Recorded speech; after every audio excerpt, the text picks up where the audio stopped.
여러분 안녕하십니까? 라디오 오늘 강지혜입니다. 설 명절이 한 달도 채 남지 않았는데요. 이런저런 걱정이 앞서는 분들 많으실 겁니다. 그 가운데서도 특히 택배 노동자의 고심이 큰데요. 전국 택배 노동조합은 설 명절을 앞두고 대책 마련을 요구하며 총파업을 예고했습니다. 과로 방지 대책이 합의 시행되지 않으면 27일부로 전면 무기한 총파업에 들어갈 거라고 밝혔는데요.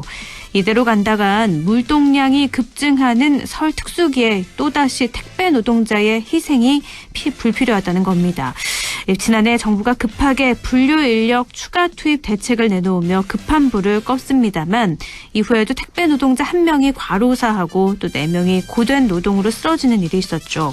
택배기사 인력 중원, 배송 수수료 인상, 여러 문제가 얽힌 복잡한 사안이라 해법 도출도 쉽지 않겠지만요. 언제까지 택배 노동자의 희생만 요구할 수는 없습니다. 서둘러 보완책 마련해야겠습니다. 1월 15일 금요일 라디오 오늘 광고 듣고 시작합니다.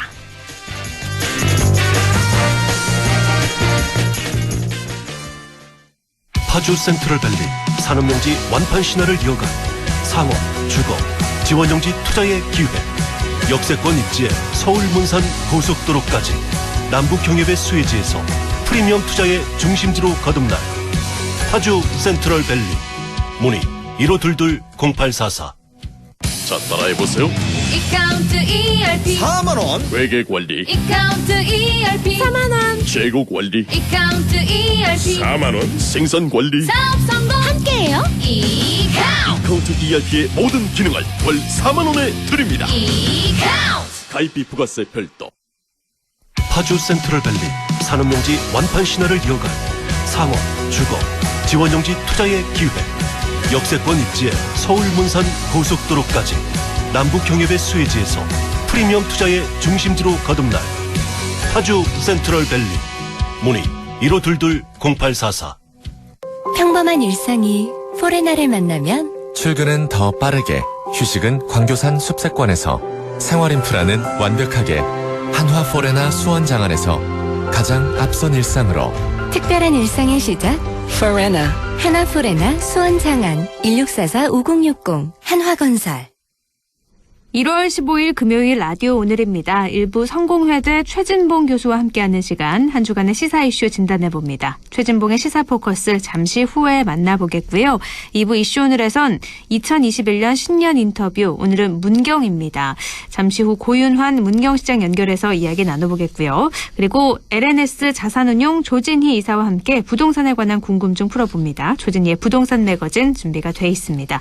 라디오 오늘 생방송 놓치신 분들은요, 안동 MBC 유튜브로도 다시 들으실 수 있습니다. 많은 애청 바랍니다.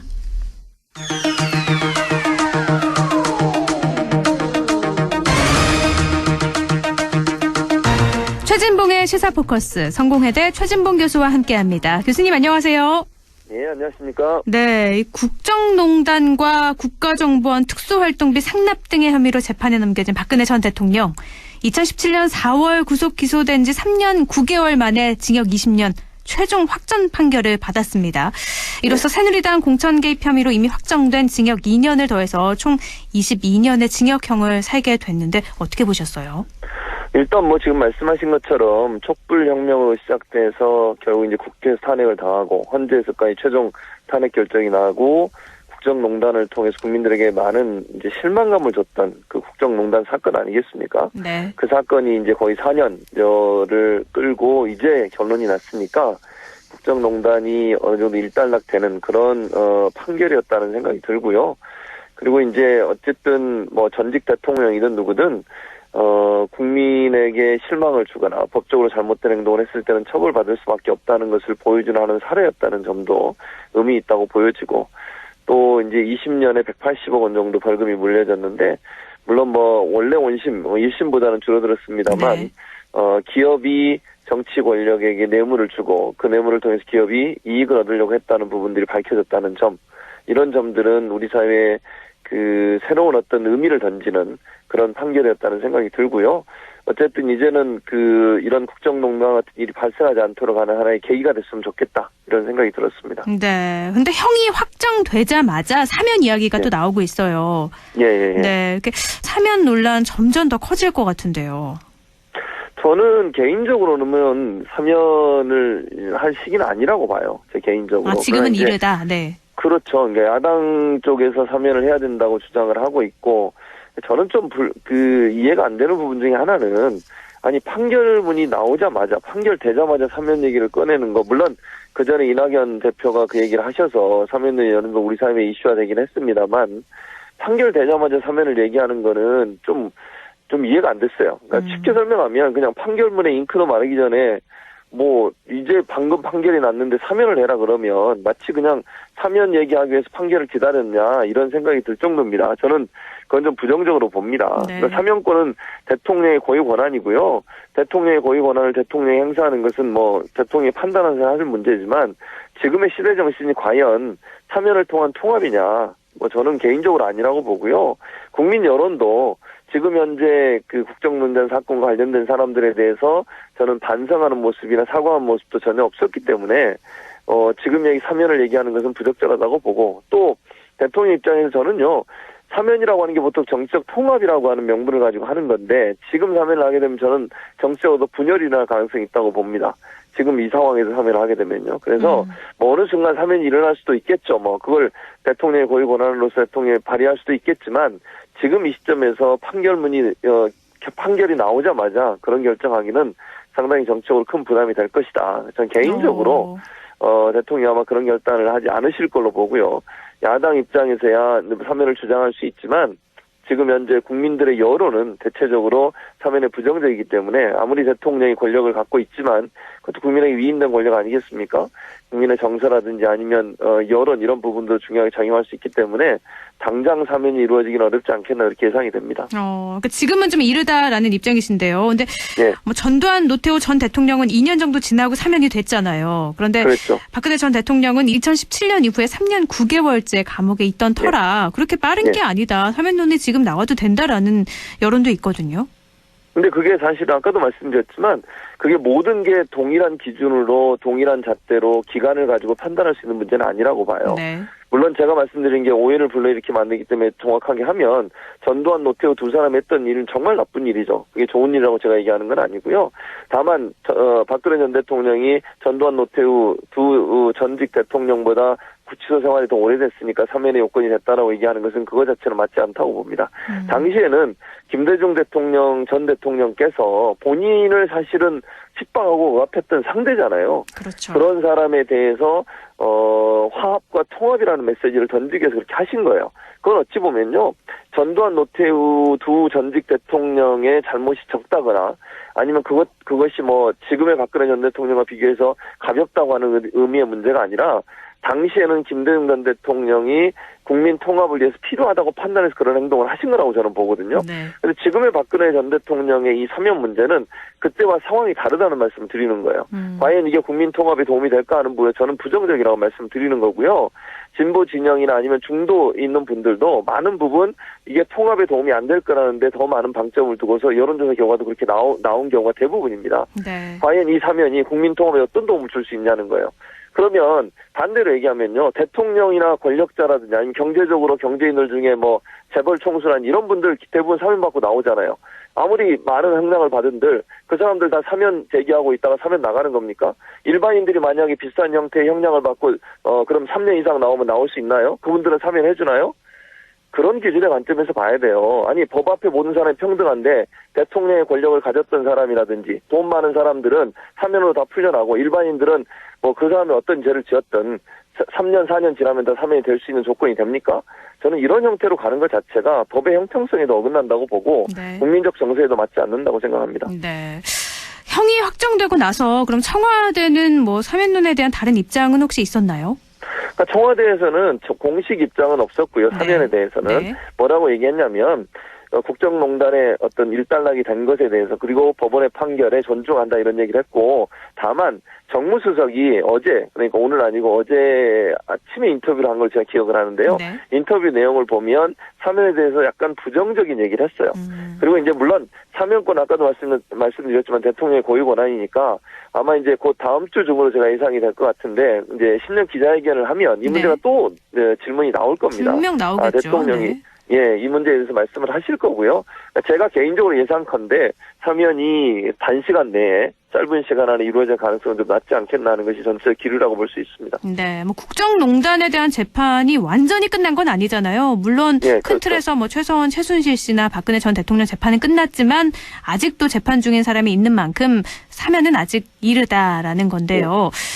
사면 조건으로 내세운 것도 있었죠. 당사자의 반성과 사과 먼저다라고 했는데 과연 억울하다, 정치 탄압이다라고 주장하는 이명박 전 대통령과 박근혜 전 대통령이 사과를 할까? 이것도 의문이거든요. 그러니까요. 그래서 저는 더 어렵다고 봐요. 국민들의 정서도요. 두 사람이 전혀 반성을 안 하고 있어요. 본인들의 죄에 대해서 인정도 안 하고 있고요. 법원이 이미 3심을 거쳐 대법원까지 가고 파기환송심까지 돼서 결정이 내려진 거잖아요. 네. 1심, 2심도 아니고 마지막 대법원까지 다 확정돼서 판결이 났습니다. 그런데 본인들은 하나도 반성을 안 해요. 아니 사면이라는 게 죄를 지은 사람에게 용서를 베풀고 그 용서를 베푼 것이 사면이라는 표현으로 나오는 거 아니겠습니까? 그런데 용서를 받으려면 어떻게 해야 되겠습니까? 자신의 잘못에서 반성을 해야 되는 거 아닙니까? 가장 기본적인 인간의 도리라고 저는 생각해요. 두 분 다 한 번도 반성을 한 적이 없어요, 공개적으로. 네. 그리고 심지어는요, 그분들의 측근이라는 사람들은 반성은커녕 도리어 잘못된 일로 가뒀다고 뭐 검찰이나 현 정부를 비판하고 있잖아요. 이런 사람들한테 어떻게 사면을 합니까? 아니 반성도 안 하는 사람한테 사면하는 것 자체가 저는 뭐 어불성설이라는 생각이 들고요. 네. 그런 논리로 자꾸 정치적인 논리를 가지고 자꾸 접근하게 되면 모든 사람이 법에 평등하다는 것도 논리적으로 맞지 않는 논리가 되기 때문에 저는 그렇게 하는 태도 자체가 사실은 사면론을 더 어렵게 만드는 요소로 작용한다고 보여집니다. 네, 뭐 형을 다 살고 나오면 박근혜 전 대통령이 87살에 출소가 되는 거지만 네. 사면이 언젠가는 이루어지긴 하겠죠. 하지만 그게 문재인 전 대통령 임기 중이냐 아니냐가 중심이 될 것 같네요. 네, 다른 주제로 좀 넘어가 보면요. 네. 이번 한 주 정인이 사건으로 굉장한 충격이지 않았습니까? 지난 그렇죠. 수요일에 양부모에 대한 첫 공판이 열렸는데 검찰이 공소장을 변경해서 살인죄를 적용했죠? 예, 그렇습니다. 지금 그렇지 않아도 외부에 있는 사람들이나 일반 국민들의 정서로는 살인죄를 당연히 적용해야 된다고 주장을 했었는데 네. 처음에는 과실치사로 했었어요. 네. 그러니까 일부러 살인을 저지른 고의가 없었다고 얘기를 했는데 살인죄를 적용하기로 했습니다. 이유는 잘 아신 췌장이 파열을 했거든요. 네. 췌장이 파열된다고 하는 것은요, 외부에서 웬만한 충격이 의사들의 말입니다. 의사들의 말은 황소가 사람을 부딪히거나 자동차에 대형 사고가 나서 자동차가 부딪혔을 경우에 일어날 수 있는 그런 현상이라는 거예요. 네. 내부에 있는 췌장이 파열될 정도면 사람이 의도적으로 발로 밟지 않으면 또는 뭐 큰 충격을 가하지 않으면 아이의 췌장이 파열될 가능성이 없다는 거죠. 그런데 그런 일이 일어났어요. 그러면 이로 추측건데 결국은 이 아이를 이렇게 발로 밟고 했을 경우에 이 아이가 사망할 수도 있다는 것을 인지한 상태에서 그런 행동을 했다고 보는 거죠. 그래서 살인죄로 적용을 한 거거든요. 그전에는 그런 정황들에 대해서 조사가 제대로 안 이루어져서 살인죄로 적용을 안 하고 과실치사로 적용을 했다가 최근에 공소장 변경을 했습니다. 췌장 파열이라고 하는 부분이 일어나게 된 것은 결국 의도적으로 아주 강한 압박을 외부에서 가했을 것이다. 그것이 아마 경찰이나 검찰에서는 아마 발로 이제 아이를 밟은 것으로 지금 표현이 돼 있는데 네. 그만큼 강한 압력을 가했을 때 어린 아이가 아주 어린 아이잖아요. 그 아이가 죽을 수도 있다는 건 충분히 예측 가능했다는 거죠. 그래서 살인죄를 적용했기 때문에 저는 뭐 이제 법원이 어떻게 이거 판단할 거냐는 법원의 판단이지만 충분히 이해 가능한 말이라는 생각이 들고요. 전문가들도 그렇게 다 얘기를 하고 있기 때문에 살인죄로 적용한 것은 적절한 적용이었다 이렇게 보여집니다. 췌장이 끊어지는 정도의 충격이 되려면 황소가 와서 부딪히거나 교통사고 정도의 충격이다. 그 어린아이가 얼마나 아팠을까 참 마음이 아파지는데요. 근데 그렇죠. 양부는 이 기존 공소장대로 아동복지법 위반 혐의만 적용이 됐어요. 일각에서는 그렇습니다. 뭐 양부는 눈 감고 있었냐, 살인 네. 공범이다, 혹은 살인 방조죄 적용해야 된다 요구가 높아지고 있는데요. 그렇죠. 사실 국민들이 정서에서는 이해할 수 없어요, 사실은. 물론 이제 법으로 본다면 직접적인 유해를 가했느냐 안 가했느냐를 가지고 얘기할 수 있겠지만 아니 그러면 아빠라는 사람, 양부라는 사람은 엄마가 그런 행동을 했을 때 가만뒀다는 거 아닙니까? 물론 뭐 같이 있었는지 없었는지 제가 잘 모르겠습니다. 그럼에도 불구하고 책임으로 본다고 하면 이 양모한테만 책임이 있는 건 아니에요. 양부한테도 책임이 저는 있다고 보는데 네. 물론 이제 경찰이나 검찰처럼 수사하는 사람들 입장에서는 법의 적용을 이제 법률에 따라서 적용을 해야 되기 때문에 그런 부분이 어려움이 있을 수 있다고 보지만 아쉬움이 있습니다, 사실. 그래서 이 공범으로서 함께 처벌할 수 있도록 하는 게 저는 필요하지 않겠나는 생각이 들고요. 네. 일반 국민들도 그런 생각을 하실 거예요. 만약에 양모가 그런 행위를 했거나 아이가 무슨 상처가 나거나 아니면 멍이 들었으면 아버지 입장이라면 왜 그런 일이 발생했는지를 물어서 아이를 보호하려는 노력을 취했어야 되죠. 그런데 지금 행태를 보면 그런 얘기가 전혀 없어요. 어찌 보면 방치했을 가능성도 있고 어느 정도까지 조력을 했는지 모르겠지만 아이에게 위해를 가는데 함께 동조했을 가능성 충분히 예측해 볼 수 있는 거 아니겠습니까? 네. 그런데 지금 불구속 상태에 또 수사를 받고 있고요. 이런 그 양부에 대한 어떤 처벌 수위가 너무 낮다고 하는 것이 일반적인 정서고요. 또 아이를 보호하기 위해서는 두 사람 다, 즉 양부든 양모든 어느 한 사람이 어떤 학대를 했을 경우 그 학대를 막지 못하면 함께 처벌할 수 있다는 규정도 반드시 만들어야 된다고 저는 생각해요. 한쪽으로부터 보호를 받아야 되지 않습니까, 아이들이? 네. 그런 일이 저는 이루어지지 않고 있었던 가정에서 아이가 이렇게 안타까운 죽음을 맞이했는데 그런 부분들을 함께 처벌하지 않는 것도 저는 국민 정서에도 맞지 않고 법의 취지에도 맞지 않는 모습이다. 그래서 저는 양부를 좀 더 강하게 방조 행위라든지 아니면 어느 정도 가담을 했는지 살펴서 그 부분에 대한 엄벌에 처하는 것도 필요하다고 생각을 합니다. 네, 뭐 정인이 유모차에 타면서 학대하는 영상도 공개가 됐고요. 또 네. 정인이가 입양 전후 사진이 워낙에 달라서 또 보시는 시청자 여러분들도 참 마음이 아프셨을 것 같은데요. 다시는 이런 아동 학대 사건 재발하지 않는 게 중요하잖아요. 그거에 또 그렇죠. 정인이의 죽음이 헛되지 않는 걸 텐데 어떤 대책이 좀 더 필요할까요? 일단 이제 법을 바꾸려고 하고 있습니다. 근데 그 법을 바꾼 것도 저는 아쉬움이 좀 있다고 보는데 어쨌든 그럼에도 불구하고 우리나라 법이 사실 아동학대를 막는데 상당히 부족한 부분이 많아요. 예를 들면 실제 아동보호기관이나 경찰이 적극적으로 개입할 수 있는 조항이 없습니다. 그러니까 부모가 예를 들어서 우리 아이 괜찮다, 뭐 우리가 보호하고 있으니까 문제 없다. 그리고 조사하려고 해도 문도 안 열어줘요. 그래도 강제로 집행할 수 없었거든요. 네. 이거 바꿔야 됩니다. 만약에 문을 안 열어주면 강제로 문을 열고 들어가게 해야 되고요. 그다음에 아동학대 신고가 들어왔을 때 경찰이 적당히 가서 그냥 부모 맘만 듣고 돌아오는 행위들이 계속 반복되고 있었잖아요. 그래서 논란이 됐고 이번도 3번이나 갔어요, 정인이 집에. 그런데 이거 못 찾아냈잖아요. 부모가 그냥 괜찮다, 혼낸 거다, 그냥 아무 이상 없다 이러니까 돌아와 버렸어요. 이런이 문제라는 거죠. 이걸 법적으로 강제해야 돼요. 만약 그런 행위를 경찰이나 아니면 아동보호기관이 직접적으로 개입할 수 있도록 하는 법적 조항 만들고 또 경찰이 출동해서 갔음에도 불구하고 직접적으로 아이의 상태를 확인하거나 보지않고 돌아왔을 때 책임도 같이 묻는 것도 만들어야 되고요. 또 하나 이런 일이 발생하면 바로 아이와 그 부모를 격리시켜야 돼요. 근데 우리 그거 못 하잖아요, 지금. 법적으로 안 돼가지고. 부모가 계속 반대하면요, 아이를 데려올 수가 없어요. 네. 법적으로 이런 부분도 만들어야 돼요. 그러니까 외국 같은 경우는요, 학대 정황이 있기만 해도 아이를 바로 분리시킵니다. 우리처럼 이렇게 부모 말 들어주고 부모가 안 내놓겠다고 그러면 아이를 내놓지 않겠다고 그러면 못 데려가고 이런 게 없어요. 그래서 우리가 이런 법적인 절차를 잘 만들어서 아이를 보호하려는 노력을 적극적으로 해야 된다. 조금이라도 학대 정황이 있을 때는 아이를 즉각적으로 분리시킬 수 있도록 제도를 만들고 아이의 학대에 의심이 들어서 신고가 들어왔을 때 경찰이나 아동학대 보호기관이 직접적으로 개입해서 그 일에 바로 개입할 수 있는 길을 열어줘야 되고요. 강제로 네. 수사할 수 있는 권한도 만들어줘야 된다. 네. 그렇지 않으면 부모 말만 의지해서 수사를 하게 되면 아이들을 보호하는데 한계가 있을 거라는 생각이 듭니다. 네. 그러니까 아동학대 사건이 의심이 되는 그 순간부터 경찰이 좀 적극적으로 개입할 수 있는 그런 법적인 장치가 마련돼야 된다는 건데요. 예.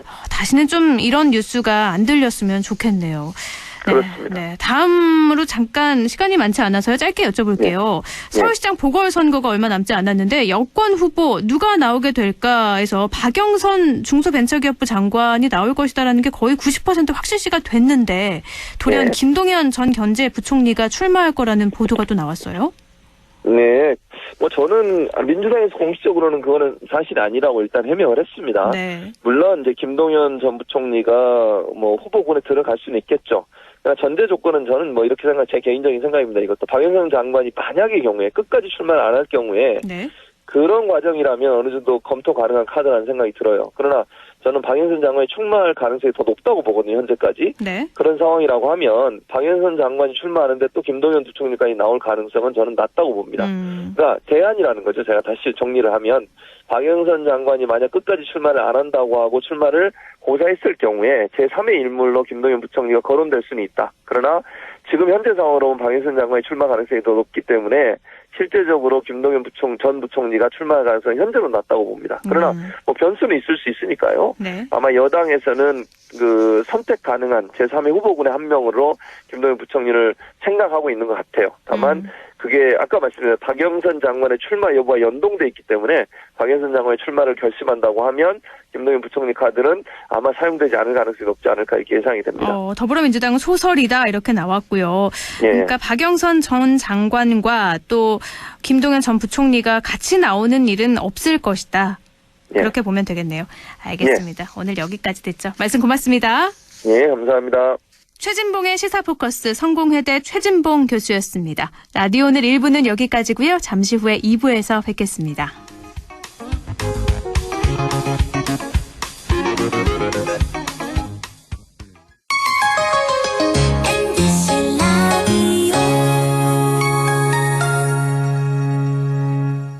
할인점보다 더 실속 있고 편의점보다 더 편리하게 살 수 있는 곳, 시장보다 더 정이 넘치고 백화점보다 더 품격 있는 곳, 이런 곳이 없을까요? 네, 우리 동네 우리 할인점 홈마트가 있습니다. 지난 25년간 항상 고객과 함께한 홈마트. 용상점, 자이점, 신용주점, 사천점에서 새롭게 고객님께 다가갑니다. 홈마트. 확진자를 간호했다는 이유로 빈집에서 자가격리를 한 간호사. 코로나 의심 증상만으로 최종 면접의 기회를 포기한 취준생. 생업을 걱정하기보단 완치 후 백신 개발을 위해 혈장을 기증한 부부. 확진의 기로에서 확신으로 스스로를 멈춰준 사람들. 고맙습니다. 당신의 확신이 수많은 확진을 멈췄습니다. 공익광고협의회.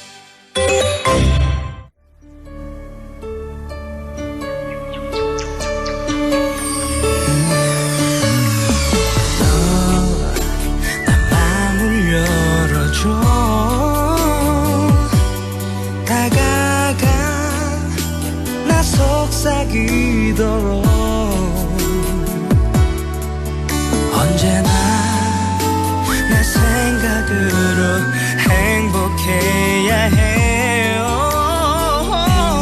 MBC Radio.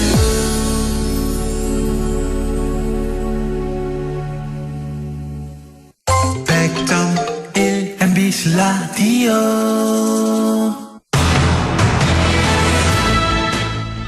라디오 오늘 2부 순서 이슈 오늘입니다. 한국인이 가장 가보고 싶은 곳 1위. 문경세제가 있는 곳이죠. 태광도시에서 관광 레저 도시로 거듭나고 있는 문경인데요. 2021년 올해 문경은 또 어떤 업그레이드를 준비하고 있을지 문경시 고윤환 시장 연결해 보겠습니다. 시장님 안녕하세요. 네, 안녕하세요. 네, 새해 복 많이 받으세요. 네, 감사합니다. 네, 새해가 밝았는데 문경 시민과 또 청취자 여러분께 새해 인사 말씀 전해주세요. 네, 문경시장 고윤환입니다. 존경하는 문경 시민 여러분, 그리고 라디오 오늘 청취자 여러분, 2021년 신축년 새해가 밝았습니다. 새해 복 많이 받으세요. 네. 지난 연말에 문경에 아주 좋은 소식이 들렸어요. 네. 61년 동안 국내 시멘트 수요의 절반을 담당하면서 근대화의 상징이라고 할 수 있는 쌍용양회 공장 일대가 경제기반형 도시재생 뉴딜 사업에 선정이 된 건데요. 네. 굉장히 반가우셨을 것 같은데 기대가 굉장히 클 것 같습니다. 어떻게 전망하고 계세요? 네, 우리 쌍용양회 공장 일대 도시재생 뉴딜 사업 확정 소식은 정말 우리 문경이 애타게 기다렸던 소식이었습니다. 쌍용양회 문경 공장은 국내 최초의 내륙형 시멘트 공장으로 우리나라 경제 발전에 초석을 다졌으나 산업 구조의 변화로 2018년 문을 닫았습니다. 그리고 그 지역이 도시재생 사업이 꼭 필요했습니다. 이번 선정으로 앞으로 6년간 국비 250억 원을 포함해서 공기업인 한국서부발전투자 2,600억 원, 또 민간투자 356억 원 등 총 3,532억 원이 투자됩니다. 거대한 시멘트 공장 건물을 리모델링하여 신재생 에너지인 수소 연료전지 발전소가 건립되고 익스트림 스포츠 시설, 복합 문화공간으로 변신하게 됩니다. 아울러 직접 및 간접 고용 3,800명 등 많은 일자리가 만들어져 문경의 경제와 관광산업에 미칠 파급 효과가 엄청날 것으로 기대하고 있습니다. 네, 얘기만 이렇게 들어도 정말 엄청나네요. 3,800명의 직간접 고용 효과도 있고 다양한 네. 시설이 들어서게 되는데 또 국립산업역사관도 조성이 되죠. 네, 그렇습니다. 예. 네, 여러 가지로 새해에 변화가 많이 일어날 것 같은데요. 또 규모도 어마어마하지 않습니까? 50만 제곱미터 부지의 재탄생이라 기대가 더 되는데 점촌동 그렇습니다. 도심 지역도 중소벤처기업부 국비 공모 사업인 이 상권 르네상스 사업에 선정이 돼서 또 기대감을 높이고 있다고요? 네, 바로 점촌 원도심의 골목 상권을 활성화시키기 위한 상권 르네상스 사업도 중소벤처기업부 공모에 선정이 됐습니다. 이 사업 추진을 위해 문경중앙시장 또 문화의 거리 행복상점과 점촌 역전 상점과를 경북 최초 상권 활성화 구역으로 지정을 하는 등 그동안의 준비를 저희가 철저히 해왔습니다. 이 구역에 금년부터 5년간 60억 원을 투입해 문경의 대표 특산물인 오미자를 활용한 다양한 음식을 개발하고 약돌돼지 특화거리와 배달의 거리 조성, 체육대회와 연계한 원도심 투어 프로그램을 운영하는 등 외부 관광객을 최대한 원도심으로 유입하고자 합니다. 또한 새로운 소득장문을 개발하고 관광, 농업, 체험이 한 곳에서 가능하도록 기반을 조성 중인 점촌 지역 랜드마크 조성 사업과 연계하여 시너지 효과를 최대한 높일 계획입니다. 네, 문경에는 문경세제도 있고 뭐 단산, 진남교반 뭐 여러 가지가 관광 자원이 풍부하잖아요. 그렇습니다. 네, 그런데 지난해 코로나19 탓에 뭐 관광객은 뚝 줄었을 것 같은데요. 올해 관광 산업은 그럼 어떻게 발전시켜 나갈 구상이시죠? 네, 말씀하셨다시피 2020년은 코로나로 인해 전국적으로 관광 산업에 어려움이 많았지만 우리 시는 단산 모노레일과 생태 미로공원 등 새로운 관광 인프라를 확충하여 지난해 위기 극복에 노력했습니다. 단산 모노레일은 개장 후에 지난해 3만 7천 명이 다녀갔고 생태 미로공원의 입장객 수는 7만 명을 넘었습니다. 앞으로 돌리네 습지와 점촌 지역 랜드마크, 아리랑 민속마을 조성 사업도 속도감 있게 추진해서 지속적인 관광자원 확충과 더불어 코로나 이후의 관광 활성화도 세심하게 준비하고 있습니다. 또한 먹거리 관광 개발도 힘을 쏟고 있습니다. 문경 대표 음식 브랜드 개발을 강화하고 있으며 현재 족살찌개와 강부 도시락, 약돌 한우탕 등 다양한 스토리가 있는 먹거리 관광 상품도 개발하여 홍보에 온 힘을 쏟고 있습니다.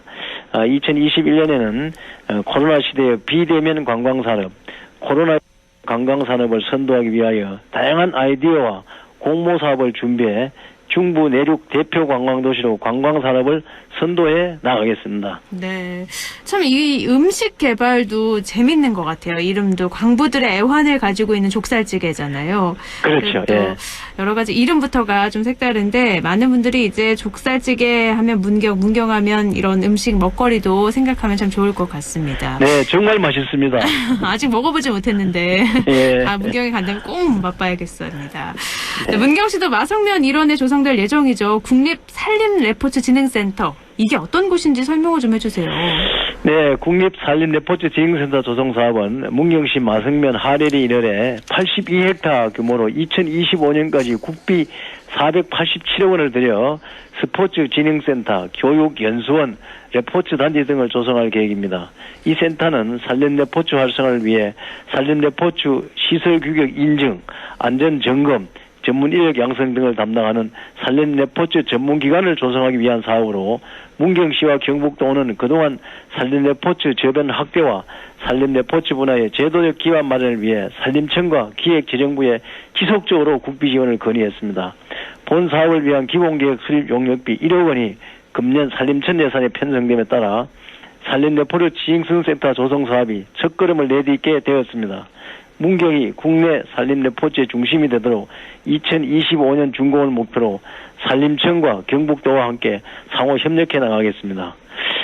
국립산림 레포츠 대형센터가 건립되면 전국에서 조성 운영 중인 산림 레포츠 시설의 체계적인 관리와 함께 관련 신산업 인프라 구축으로 인구 증가, 일자리 창출에도 기여할 것으로 기대하고 있습니다. 네, 그러니까 산악자전거, 암벽 등반 같이 예, 바로 그겁니다. 네, 그런 산림 레포츠를 보다 예. 안전하게 즐길 수 있는 거잖아요. 그렇습니다. 예. 네, 이제 뭐 많은 이런 동호회 분들도 문경을 더 찾을 이유가 하나 더 생긴 것 같은데요.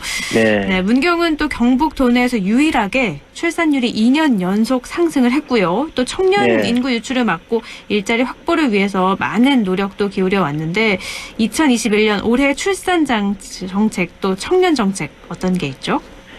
네, 우리 시 출생아 수는 2018년에는 305명이고 또 2019년에는 314명, 2020년 작년에는 328명으로 2년 연속 증가세를 이어가고 있습니다. 이는 2019년부터 출산장려금을 확대하여 지원하고 모든 출산 과정에 건강관리사를 파견해 가정방문 서비스를 제공하였으며 다자녀 생활장학금 등 차별화된 출산장려 정책을 실시한 것이 출생인구 증가의 비결입니다. 앞으로 다양한 출산장려 정책으로 말미암아 엄마와 아이 모두가 행복한 문경을 만들겠습니다. 그리고 청년이 모여야 문경이 살아납니다. 지난해 문경시 청년 기본조례를 제정했고 그동안의 청년 정책을 뒷받침하고 청년의 목소리에 귀 기울여 실효성 있는 청년 정책을 펼치고자 올해에는 청년 기본계획을 수립하고 청년 정책 참여단을 구성하여 운영할 생각입니다. 네. 그리고 문경시에서 청년들의 학비, 취업 문제를 한 번에 해결해 주기 위한 특별한 학과가 문경대학에 있습니다. 바로 미래산업융합과입니다. 문경의 청년들이 지역에서 무상으로 대학 교육을 받고 공공기관이나 관내 기업과의 취업 연계를 통해 일을 할 수 있도록 환경을 만들어줍니다. 또 결혼을 하면 올해 연말 준공 예정인 행복주택 주거 지원 혜택도 받을 수 있습니다. 그 외에 청년 자립마을 활성화 사업, 청년 지역 정착 플러스 사업, 지역 주도형 청년 일자리 사업 등 청년 일자리 발굴과 지원에 14억 원을 지원하려고 합니다. 지난해 행정안전부의 청년 지역 정착 사업의 대상지로 문경이 선정되어 달빛 탐사대 프로젝트가 성공적으로 마무리되면서 전국 청년들에게 문경은 즐겁고 살기 좋은 곳으로 알려지고 청년 네트워크의 중심지가 될 씨앗이 뿌려졌다고 할 수 있습니다. 앞으로도 문경시는 청년들의 삶을 응원하고 성장할 수 있도록 지원을 아끼지 않겠습니다. 네, 이렇게 출산을 하면 출산 장려금 주고요. 또 학비 예. 지원에 취업 문제도 해결하고 예. 대학 교육에 주택까지 마련해 주니까 정말 예. 모든 것들을 지원해 준다. 그러니 문경에 와서 살기만 하면 된다. 이런 느낌으로도 좀 다가옵니다. 예, 그렇습니다. 네. 다양한 출산 장려 정책이 올해도 좀 빛을 발하면 좋겠는데요. 또 문경은 오미자, 사과 빼놓을 수 없잖아요. 그렇습니다. 네, 새해 문경의 농업 발전 방안도 알려주시죠.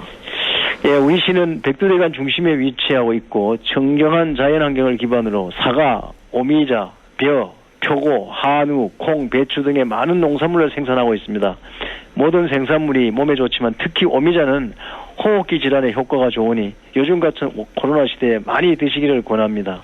금년에는 사과, 오미자와 같은 대표 농산물은 더욱 발전시키고 동시에 기후변화에 대응한 새로운 소득작물과 고소득 특화작물을 육성해 부자 농촌을 만들어갈 계획입니다.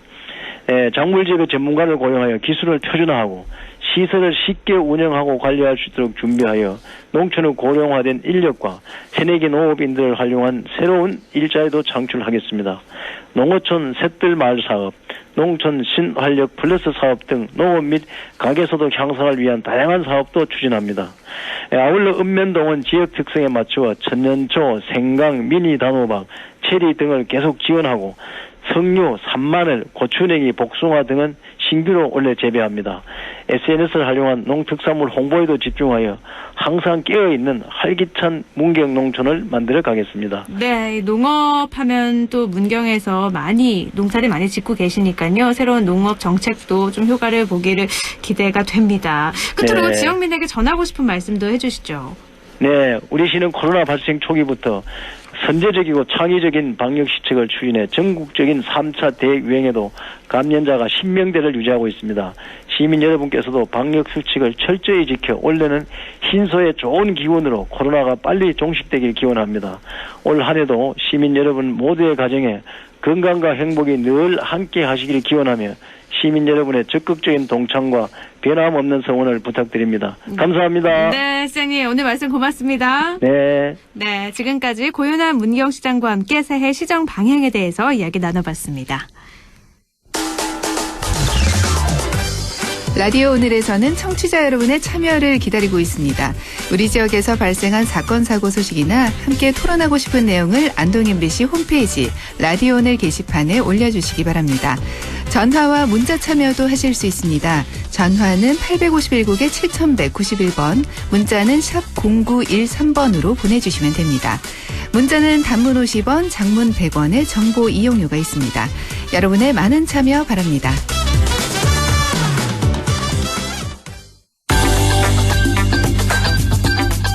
조진희의 부동산 매거진, 서울 집값이 가파르게 오르고 있는데요. 오늘은 변창흠표 주택정책과 함께 부동산 시장에 대해서 또 알아보겠습니다. LNS 자산운용 조진희 이사와 함께합니다. 이사님 안녕하세요. 네, 안녕하십니까. 네, 새해 들어서 이루어진 서울 아파트 거래 절반 이상이 신고가를 경신하거나 최고 가격 거래라고 하던데요. 네네. 서울 노원구 상계동 아파트도 10억 원을 넘어섰다고요. 네.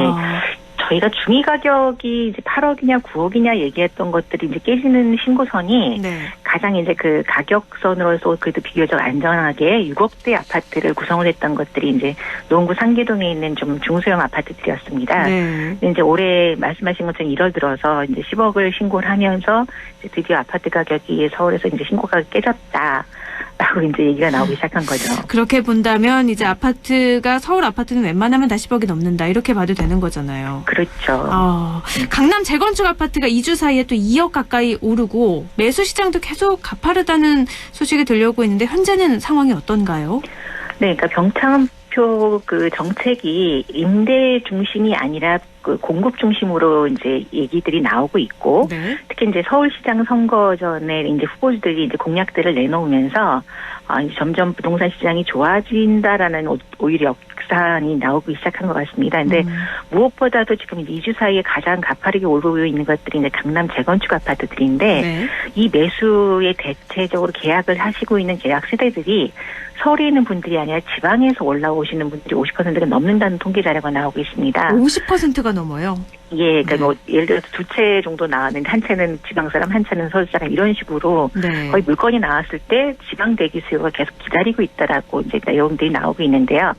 그만큼 이제 지방의 아파트 값도 오르면서 오히려 이제 계속 어떠한 정책이 나왔음에도 불구하고 가장 안정적으로 수익을 제일 잘 냈다, 뭐 결과적으로 좋다 하다 보니까 결론적으로 또 다시 이제 서울시장이 또 그 뜨겁게 달아오르고 있다라고 보시면 될 것 같습니다. 그러니까 지방도 부동산 가격이 물론 오르긴 오랐지만 서울만큼은 아니잖아요. 그러니까 그렇죠. 지방에서는 어차피 뭐 다 비싼 집이니까 서울에 투자를 해서 더 많이 오를 가능성이 있는 서울에 더 집을 사겠다 이런 게 더 그런 추세가 늘어나는 거네요. 예, 그렇습니다.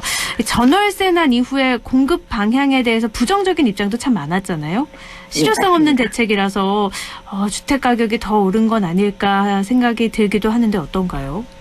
네, 우선 이제 70 대책이라고 저희가 얘기를 했던 것들이 이제 주로 이제 더욱더 강화되고 어떻게 보면 정부가 규제를 더 강하게 했다라는 입장들이었는데 그 이후에 나왔던 임대차 3법까지 나오면서 올해 들어서 전세난이 거의 2020년도 기준으로 해서 전세난이 가장 큰 이견되었습니다. 근데 그 대안 방법으로 나왔던 것들이 오피스나 호텔들을 매입을 해서 주거로 전환한다라는 내용이었는데 이 뉴스가 나오면 나올수록 시장에서의 역효과는 더 컸다고 보고 실질적으로 자녀를 준 세대들이 과연 이곳에서 새로운 삶을 살 수 있느냐라는 부정적인 의견들이 너무 많았습니다.